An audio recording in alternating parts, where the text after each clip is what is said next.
তিন রকমের ধর্মের লোক বেশি আছে, খ্রিস্টান, ইসলাম আর হিন্দু। 100 জন খ্রিস্টানকে যদি একই প্রশ্ন করে তোদের ভগবানকে, একবারই বলবে আমাদের ভগবান ঈসা মসিহ, যিশু ক্রাইস্ট।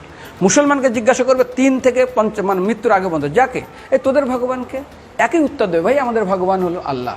হিন্দুদেরকে যদি একই প্রশ্ন করা হয়, ভাই তোদের ভগবানকে, কনফিউজ। 100% হিন্দু 100% কনফিউজ, জানে না ভগবানকে।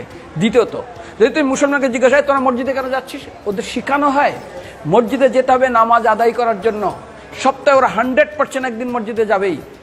তুমি যদি খ্রিস্টানদের জিজ্ঞাসা করো তোমরা কেন কোথায় যাবে, কোথায় যাও না, আমাদেরকে একদিন তারা চার্চে যাবে। কেন? ঈশ্বরে প্রার্থনা করার জন্য। ওদের শেখানো হয় জন্মের থেকে, এটা সংস্কার।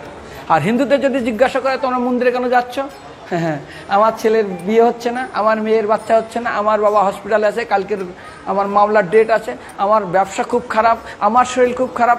99.99 হিন্দু জানে না মন্দিরে কেন আসা উচিত, তাদের ভগবানকে মৃত্যুর পরে কোথায় যাবে। মুসলমানকে জিজ্ঞাসা করবে মৃত্যুর পর কোথায় যাবে, বলবে ভাই নামাজ রোজা যদি না করি দোজকে যাব, অর্থাৎ নরকে যাব।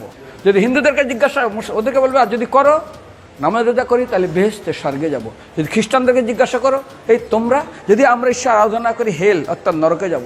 যদি বলা হয় যদি করো ঈশ্বর আরাধনা তাহলে তোমরা হেবেন স্বর্গে যাব। আর হিন্দুদেরকে বলে যে তোমরা মরার পরেই 99% হিন্দু এটাই বলে, মিথ্যাই বলে, আমার বাবার সাজ্ঞানে স্বর্গে গিয়ে বসেছে। তোর বাবা কি জমি কেনা আছে নাকি স্বর্গে?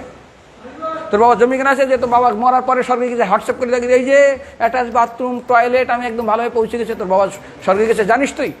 আরে মৃত্যুর আগে এত কষ্ট পায়, এত কিছু করে, মারার পরে আমার বাবা স্বর্গে গেছে।